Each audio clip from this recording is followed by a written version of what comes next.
Talagsaon gyud ang abilidad ning usa ka estudyante mga kapuso. Kinsa kaya niyang mausap-usap ang iyang tingog. Uy.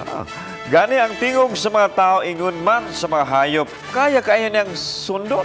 Og sobra sa napo ka mga tingog ang kaya niyang sundon. Busa mga kapuso ato siyang ila-ilahon, pinaagi nining report.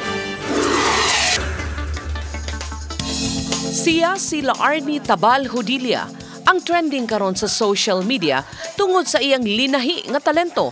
Usa ka semana pa lang gikan sa pagpost sa iyang classmate sa iyang video, nakaani na kini og kapin sa 2 million views.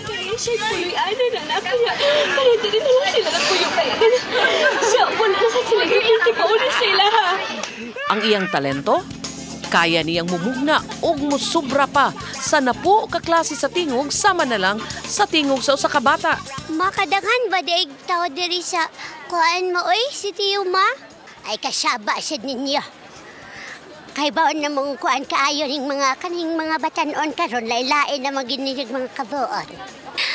Anak, pasag dili na sila anak kay kanang ganahan sila muutanaw sa eskwelahan kay daghan na kay building.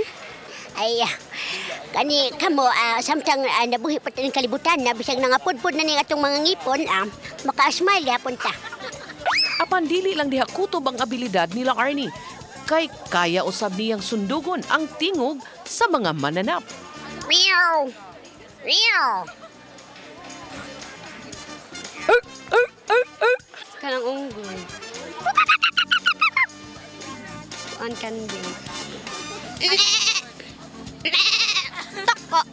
Tako! Matod nila Arnie, inspirasyon niya ang iyang komedyanteng amahan. Maabilidad yun ang ilang pamilya.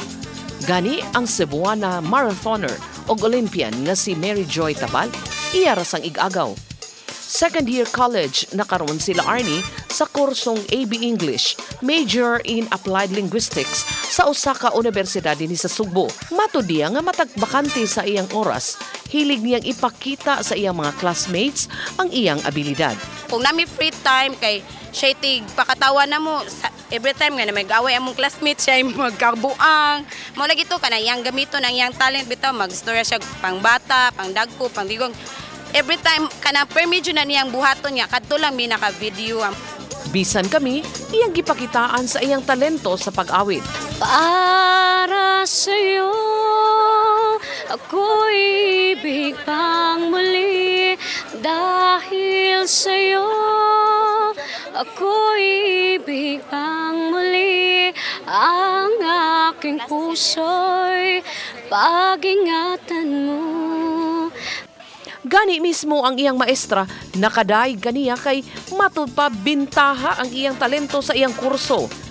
Nakaingon ko nga extraordinary ang iyahang skills. And then that is why related siya sa mo ang topic kay it's about how she can control the vocal cords ba para sa sounds. Apan mato nila Arnie nga ang labing importante sa tanan mao ang pagpalig-on sa kumpiyansa sa iyang kaugalingon kay kaniadto hilabihan niya ka manggiuwawon. Uban ni Lian Singkulan o Jovel Obiso, Chelo Valiena, Balitang Bistak.